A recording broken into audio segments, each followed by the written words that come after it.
जय गंगा मैया, जय प्रयागराज, जय भोलेनाथ। जैसे कि आपको पता है कि 29 तारीख यानी मौनी अमावस्या के दिन जो प्रयागराज में घटना घटी, मंगलवार रात को लोग का भीड़ बहुत जन सैलाब वहां पहुंच रहा था और उसके बाद ये लगभग 2 से 3 बजे के बीच ये घटना घटती है। उन सभी परिवार वालों के लिए हम दुख व्यक्त करते हैं और निश्चित रूप से हम भी दुखी हैं, क्योंकि उस समय मैं वहां पे उपस्थित था जो जिसके यहाँ इतनी बड़ी ट्रेजेडी हो गई। जो व्यक्ति एडमिट है वो गया था संगम स्नान के लिए, लेकिन इस घटना की चपेट में आ गया। उन सब चीज के लिए हम 2 मिनट का मौन भी रखते हैं। हम आप जानेंगे एक्सपर्ट की राय लेंगे जो हमारे साथ बैठे हुए हैं। एक्सपर्ट आपको बताएंगे कैसे वो घटना सच में घटी, क्योंकि टीआरपी लेने वाले, बड़े बड़े एसी के कमरे में रहने वाले, बड़े बड़े यूट्यूब चैनल बनाने वाले वहां पे नहीं थे, लेकिन मन गढ़ंत कहानी करके वो प्रशासन पे भंडा फोड़ कर रहे हैं या पब्लिक को दोषी ठहरा रहे हैं। क्या यह दोषी ठहराना सही है? क्या प्रशासन ने सच में कार्य किया या नहीं किया? हम आंखों देखी हाल बिल्कुल आपको इस वीडियो के माध्यम से, और मैं वहां पे था, मेरा भी फोटो आपको दिखेगा मैं किस तरह से वहां बैठा हुआ था, जहां पे उस बैठे हुए स्थान के 100 मीटर में हादसा घटा। आइए जानते हैं इन एक्सपर्ट से। जय गंगा मैया, जय शिव शंकर। दोस्तों, जिस घटना की बात आज हमारे भाई कर रहे हैं उस घटना के हम लोग प्रत्यक्षदर्शी हैं। सबसे पहले क्वेश्चन आता है कि इस बार इतनी भीड़ हुई ही क्यों?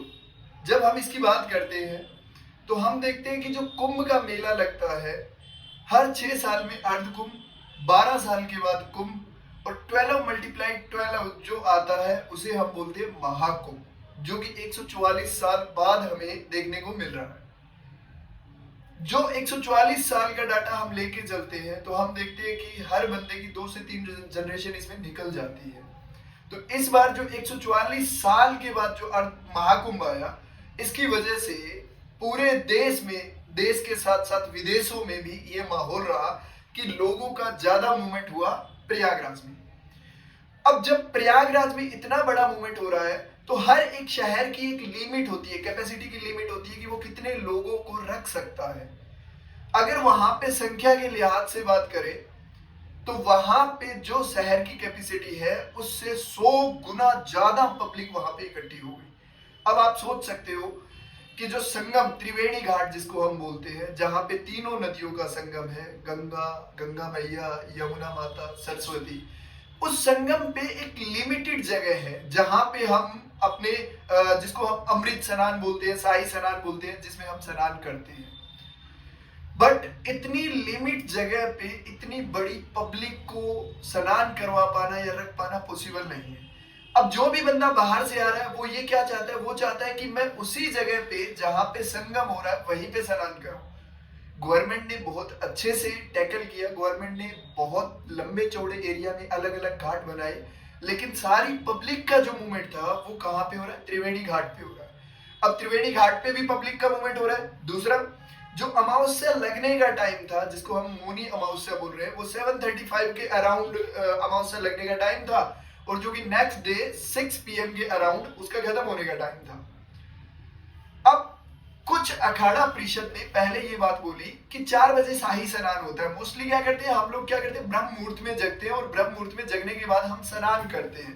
सनातन परंपरा भी हमारी यही बोलती है कि ब्रह्म मुहूर्त में उठ के स्नान किया जाए। तो पहला स्नान जो होता है वो लगभग 4 बजे के अराउंड होता है, जो कि हमारे नागा साधु या सन्यासी लोग करते हैं, और उसके बाद आम पब्लिक भी साथ के साथ स्नान करती है। तो हुआ यूं दोस्तों कि जो पब्लिक आ रही है, यानी कि जो पब्लिक दिन में आई, वो पब्लिक उन घाटों पे जमा हो गई और वहीं बैठ गई कि जब तक नागा साधु स्नान नहीं करते हैं, मॉर्निंग में जब तक ब्रह्म मुहूर्त में वो स्नान नहीं कर लेते हैं, तब तक हम भी यहाँ रुके रहेंगे और फिर स्नान करेंगे। और इस जो रुकने के क्रम में वहां पे क्राउड आता तो गया, यानी कि क्राउड आ रहा है, लेकिन निकलने की कोई व्यवस्था नहीं है। अब स्थान पे रोकने के लिए तो लिमिटेड स्पेस है ना हमारे पास, और उसी जगह पे लोगों ने क्या किया? सोना स्टार्ट कर दिया। अब महिलाएं, बच्चे, बूढ़े जो थे उनको ज्यादा इंजरी हुई, क्योंकि देखो जब क्या होता है, क्राउड आता है और क्राउड के अंदर जो बच्चे होते हैं या जो बूढ़ी महिलाएं होती है या हमारे जो बुजुर्ग लोग होते हैं वो नीचे दब जाते हैं क्योंकि वो मूवमेंट नहीं कर पाते क्राउड के हिसाब से। यंग तो धक्का मार के निकल जाएगा, बट जो बूढ़े हैं उनको हमें सहायता देके निकालना पड़ता है। तो जो बूढ़े बुजुर्ग जो थे वो वहीं पे सो गए और पीछे से जब भीड़ बैरिकेड तोड़ के आगे आई तो वो भीड़ उनके ऊपर से निकलती गई, जिसकी वजह से बड़े लेवल पे इंजरी हुई। बड़े लेवल पे हमने देखा डेथ का रेट भी आ रहा है कि 17 से 18 लोग वहां पे मर भी गए। बट मैटर ये नहीं है कि वो क्यों मरे, एक्चुअल में हमें ये समझना पड़ेगा कि देखो गंगा मैया है वो हर जगह पवित्र है और शाही स्नान हर जगह पवित्र है। आप चाहे त्रिवेणी संगम में करो, चाहे आगे वाले घाट पे करो, चाहे पीछे वाले घाट पे करो, तो सारी जनता को, सारी पब्लिक को एक ही जगह इकट्ठा होना ये कहीं ना कहीं उस ट्रेजेडी का कारण रहा जो कि बड़े लेवल पे हम देखते हैं। सर मेरा एक कहना ये है कि हम उपस्थित थे, सर भी उपस्थित थे हमारे साथ। हम गए त्रिवेणी स्नान, हम भी मौनी अमावस्या का स्नान करने गए और किया भी, और जहां पे हुआ एग्जैक्टली आधे घंटे का डिफरेंस रहा सर। और वहां पे आपने देखा कि प्रशासन कितना अच्छा काम किया, मैं आपको बताना चाहता हूँ। आप रील्स में भी देख रहे होगे, वीडियोज में भी देख रहे हो। हम कहते हैं कि करोड़ों के श्रद्धालु आ रहे हैं और सरकार ने हर वो सुविधा कर रखी थी। हमने क्या देखा सर कि प्रशासन बार बार, मैं भी बैठा था और मैंने वीडियोस भी बनाई और मेरे पास वो क्लिप है बेटा। मेरे जितने भी दर्शक देख रहे हैं वो दर्शक सारे देखेंगे और देखेंगे कि मैं क्लिप और मैं वीडियो बना रहा हूँ। मेरा फेस भी, मेरे साथ राहुल सर है, उनका भी फेस आया है और मैं लेटा था वहां पे।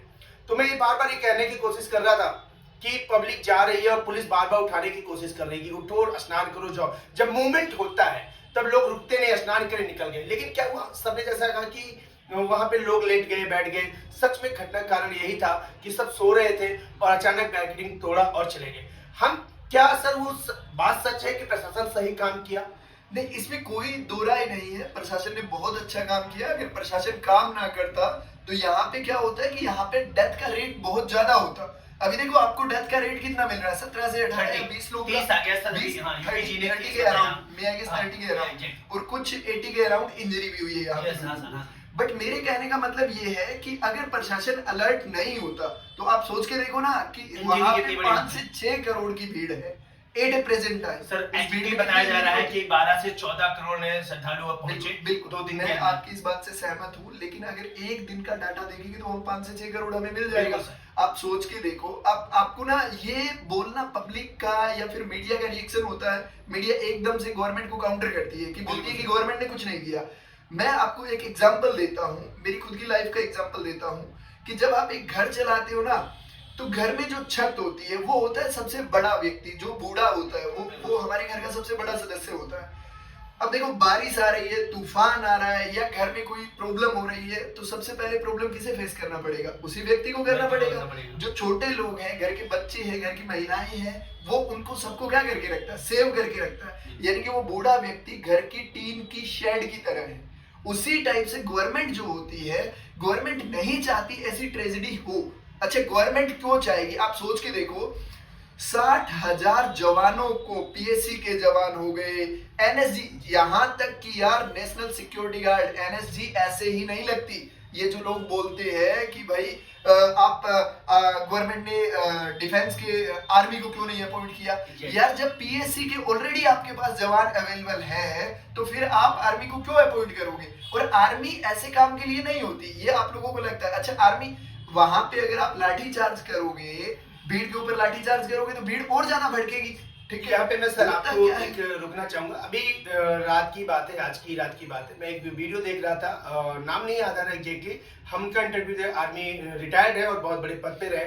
उन्होंने एक बात बोली जो मेरे दिमाग में गई कि जो ट्रैफिक रूल होता है, जो पुलिस प्रशासन होती है स्टेट की, उन्हें सिखाया जाता है कैसे पब्लिक को रोकना है, कैसे गैदरिंग को कैसे करना है, और ट्रैफिक को सिखाया जाता है कैसे किसी को आने जाने का, आगमन का काम करना। आर्मी का ये काम नहीं होता।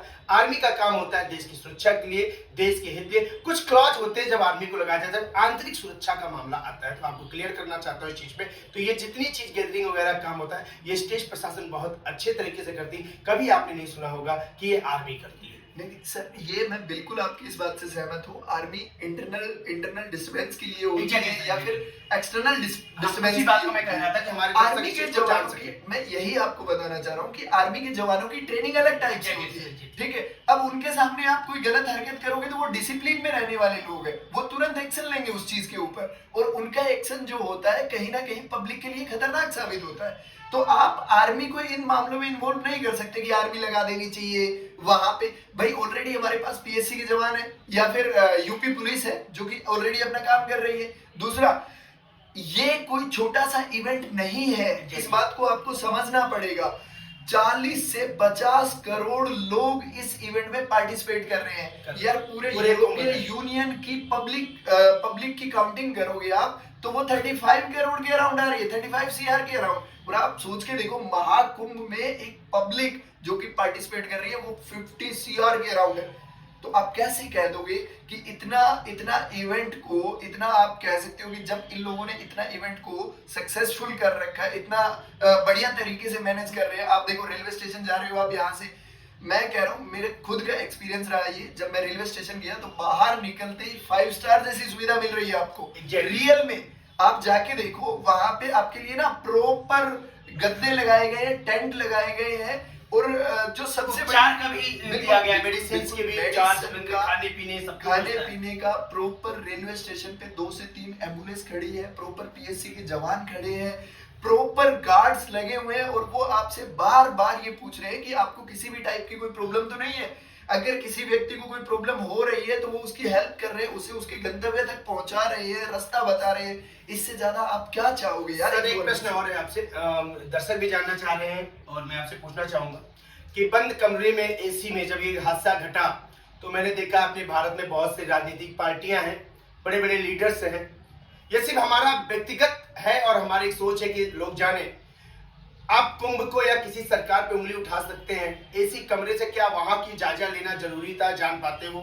ऐसा प्रश्न है कि बंद कमरे में एसी, यूट्यूब चैनल्स वाले जो बता रहे ऐसे कर देते, ऐसे कर देते, क्या उनका कहना ये सही है? सर ये मैं आपको समझाने की कोशिश कर रहा हूँ कि दर्शक जानना चाहते हैं जो प्रैक्टिकल चीजें होती है ना, जब ग्राउंड रिपोर्ट होती है, हम ग्राउंड में जाते हैं तो ग्राउंड में स्थिति कुछ और होती है। अभी देखो, कोई मीडिया का जर्नलिस्ट कोई बोल रहा है कि हम ऐसे ना करते, ऐसे करते तो सही हो जाता। यार आप ग्राउंड में जाके तो देखो ना। आप जब किसी व्यक्ति को बोलते हो कि इस रास्ते नहीं जाना तो वो जबरदस्ती उस रास्ते जाता है। और दूसरा, अब ये इवेंट है धर्म से जुड़ा हुआ, और धर्म से जुड़ा हुआ इवेंट होता है तो उसमें हम किसी बंदे को ना जबरदस्ती फोर्स नहीं कर सकते किसी चीज के लिए, उससे प्यार से डीलिंग की जाती है। और यही तो महाकुंभ में हो रहा है कि सब लोगों से प्यार से डीलिंग की जा रही है, किसी को कोई वीआईपी ट्रीटमेंट नहीं। यार मैंने खुद अपनी आंखों से देखा है कि जिस रास्ते से हम लोग जा रहे हैं उसी रास्ते से वीआईपी जा रहा है। किसी वीआईपीज को कोई वो पर्सनल सुविधा नहीं दी गई कि उसके लिए स्पेशल हेलीकॉप्टर लगाया गया या कुछ और लगाया गया, ऐसा कुछ नहीं है। लोग अफवाहें फैला रहे हैं। गवर्नमेंट ने बहुत अच्छा इस इवेंट को सक्सेसफुल तरीके से हैंडल किया है, और मेरा मानना है ट्रेजेडी होती है, इसमें कोई डाउट नहीं है, लेकिन लोगों को ट्रेजेडी से बचना चाहिए कि अपना स्नान करें, अमृत स्नान करें और जल्दी से जल्दी वहां से स्थान को छोड़ें।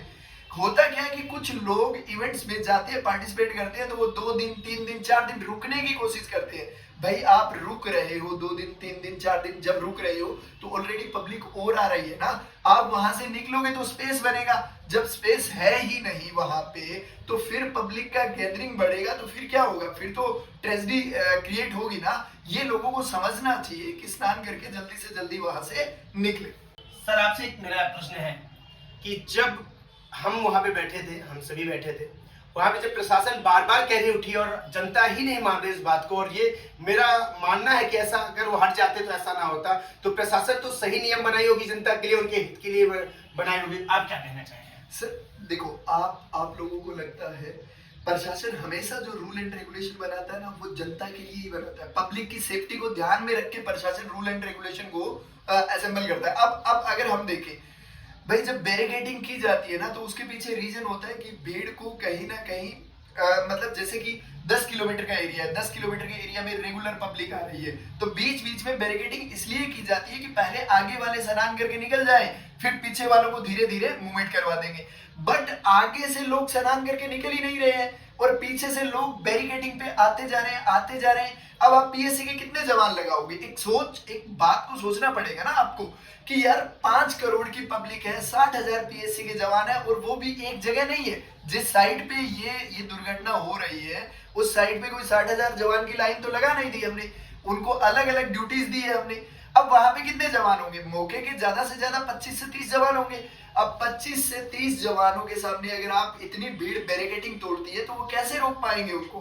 भाई आप फायरिंग नहीं कर सकते, आप वहां पे लाठीचार्ज नहीं कर सकते, आपको कैसे, आपको प्यार से डील करनी पड़ेगी, आपको समझाना पड़ेगा लोगों को। और मेरा यही कहना है कि देखो, आप लोगों को रूल एंड रेगुलेशन को फॉलो करना चाहिए। गवर्नमेंट जो भी रूल एंड रेगुलेशन बनाती है वो आप लोगों की सेफ्टी के लिए बनाती है। ऐसा नहीं है कि गवर्नमेंट तानाशाही करती है। जैसा सर का कहना है कि गवर्नमेंट जो रूल बनाती है, जैसा प्रशासन वहां का कह रहा है, आप अगर इस बात को फॉलो करेंगे तो निश्चित रूप से ऐसे हादसा से बिल्कुल बचा जा सकता है, 100% जा सकता है। सर आपका यही कहना होगा कि हमारे दर्शक यही जानना चाहते हैं ये कि बिल्कुल सही तरीके से कि अगर हम नियम को फॉलो करें तो ऐसे हादसे नहीं होंगे। बेटा दूसरा प्रश्न सर आपसे मेरा है ये है कि कल आप 26 से लेके 29 तक कुंभ मेले में रहे, आप लगभग 55 किलोमीटर की दूरी एक दिन में तय की और दिनांक है 28 तारीख। कैसा रहा वहां का अनुभव और आप किस सेक्टर से किस सेक्टर तक गए, क्या लगा, क्या देखा, कैसा रहा अनुभव, कैसी रही व्यवस्था, सबके बारे में बताइए। मैं आपको बता दूं कि मैं 26 to 29 कुंभ के मेले में ही रहा और मैंने वहां पे प्रैक्टिकल विजिट किया। ऐसा नहीं है कि मैंने कोई वीडियोस देखी और उस वीडियोस के दम पे मैंने बताया, आपको एक्सपीरियंस बताया, ऐसा नहीं है। ये मेरा प्रैक्टिकल एक्सपीरियंस है कि मैं वहां पे था और मैंने एक दिन में 28 को मैंने एक दिन में 55 किलोमीटर की दूरी तय किया, स्टेप्स बाय स्टेप्स। अब वहां पे ना तो आप गाड़ी चला सकते, ना आप बाइक से चल सकते, ना साइकिल से चल सकते, आपको चलना पड़ेगा, पैदल चलना पड़ेगा। मैं कह रहा हूं कि मैं त्रिवेणी घाट से लेके सेक्टर 16 तक, जो बिल्कुल एंडिंग में है, सेक्टर 16 से लेके त्रिवेणी घाट तक मैंने प्रॉपर पैदल विजिट किया। मैंने लगभग सारे पीपा पुल देखे, जिन पुल को असेंबल किया गया, बनाया गया है, टेम्परेरी बनाया गया है, जो कि महाकुंभ के बाद हटा लिए जाएंगे। मैंने सबको देखा, बट हर जगह पे इतनी पब्लिक थी, हर जगह पे इतना ज्यादा क्राउड था यार कि ट्रेजेडी कभी भी कहीं भी हो सकती थी। इसलिए प्रशासन बार बार लोगों से रिक्वेस्ट कर रहा था कि भाई जो जहां पे है वैसे ही शाही स्नान करे और अपने गंतव्य की ओर प्रस्थान करे। अब रही बात कि गवर्नमेंट ने आपको क्या फैसिलिटी दी, मैं आपको रियल बता रहा हूँ। जितनी गवर्नमेंट, योगी गवर्नमेंट आपको फैसिलिटी दे रही थी वहां पे, रियल में कोई और गवर्नमेंट होती तो उसके बस की बात ही नहीं है इतना बड़ा इवेंट करवाना।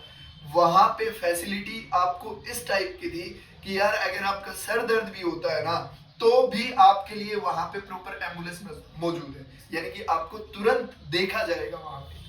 सर एक प्रश्न और है जो हमारे मन में बार बार चलता है कि हमारे घर में 10 लोग 12 लोग रहते हैं, 6 लोग 7 लोग, इतनी गंदगियां दिखती हैं।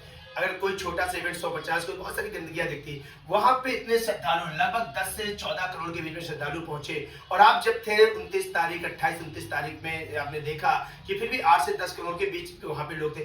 कितनी सफाई क्या थी, कैसे थी, आप कैसा देखते हैं? सर मैं कह रहा हूँ सफाई के मामले में आप रेलवे स्टेशन से जैसे ही निकलोगे, अच्छा वहां पे 2 से 3 रेलवे स्टेशन लग रहे हैं, जैसे कि मैं आपको जानकारी देना चाहता हूँ सर, जैसे कि आपको रामबाग रेलवे स्टेशन है, सर रामबाग रेलवे आपको जंक्शन है जो बड़ा रेलवे स्टेशन है, बड़ा रेलवे स्टेशन, संगम प्रयागराज रेलवे स्टेशन है, झूसी रेलवे स्टेशन है, सुबेदारगंज रेलवे स्टेशन है, नैनी रेलवे स्टेशन है। मतलब 5-6 मेरी जानकारी में है रेलवे स्टेशन। इन्हीं की मैं बात करूंगा सर आपके साथ। ये जो 5 to 6 रेलवे स्टेशन है, इनकी दूरी मान के चलो किसी की 5 से 6 किलोमीटर एकदम से, बस ऐसे ही किसी की 7 से 8 किलोमीटर, यानी कि इसी के अराउंड में ये रेलवे स्टेशन है। आप रेलवे स्टेशन, किसी भी रेलवे स्टेशन से निकलिए, किसी भी रेलवे स्टेशन से आपको प्रॉपर वहां पे रेन बसेरा का टेंट मिलेगा, एकदम फर्स्ट क्लास। या दूसरा देखो, इंसान को 2 चीजें चाहिए, एक तो सोने के लिए, दूसरा खाने के लिए, और खाने के बाद खाली होने के लिए। ये पहली प्रोबेबिलिटी होती है हमारी, जिसको हम चूज करते हैं। मैं आपको कहूंगा कि इतने अच्छे वॉशरूम उन्होंने बनाए हैं जिनको कह सकते हो है तो टेम्परेरी वो, बट इतने अच्छे तरीके से उन वॉशरूम को बनाया गया है कि आपको वेस्टर्न चाहिए वेस्टर्न मिलेगा, आपको इंडियन वॉशरूम चाहिए इंडियन वॉशरूम मिलेगा। यार इससे ज्यादा गवर्नमेंट आपके लिए क्या करेगी? दूसरा, आप सोच के देखो कि जगह जगह पीएससी के जवान खड़े कि कोई भी श्रद्धालु गलत रास्ते ना जाए, जिससे उसको ज्यादा डिस्टेंस ना चलना पड़े। वो प्रॉपर आपको बता रहे हैं कि इस रास्ते से जाओगे तो आपको पास पड़ेगा। और दूसरा मैंने देखा, ये मेरा पर्सनल एक एक्सपीरियंस है जो मैं आपके साथ शेयर करूंगा। भाई आप हरियाणा, पंजाब में जाइए या फिर किसी अदर स्टेट में जाइए, जब आप पुलिस के साथ बात करते हैं तो उनका बात करने का तरीका थोड़ा अलग होता है। बट मैंने पर्सनल एक्सपीरियंस देखा यूपी के प्रयागराज के और खास करके काशी विश्वनाथ के ऑफिसर्स का, जो कि पीएससी के जवान या फिर जो भी वहां की लोकल पुलिस है यार, उनका जो बात करने का तरीका है वो ही आपका दिल जीत लेगा भाई। स्पेशल अपॉइंट किए गए हैं, वो आपको लगेगा ही नहीं कि वो अलग लोग हैं, आपको लगेगा ये हमारे जैसे लोग हैं और हमारे लिए लगाए गए हैं। सर से एक बात थी जो आपने बहुत अच्छी कही, जब मैं भी मिला वहां पे सर मैंने ये चीज देखा, लोगों से मिला, पुलिस वाले आपको जैसे आपके बड़ा भाई छोटा भाई होते ना, फोन निकाल के देते अब मिल जाओ, नहीं बेटा ऐसे जाओ, नहीं सर ऐसे जाओ, मतलब पूरा डाउन टू अर्थ है सर। आपका अपना एक्सपीरियंस आप शेयर कर रहे हैं, मैं थोड़ी जरूर हम काशी विश्वनाथ में नेक्स्ट एपिसोड लेकर आएंगे, यहाँ पे सिर्फ बात करेंगे प्रयागराज महाकुंभ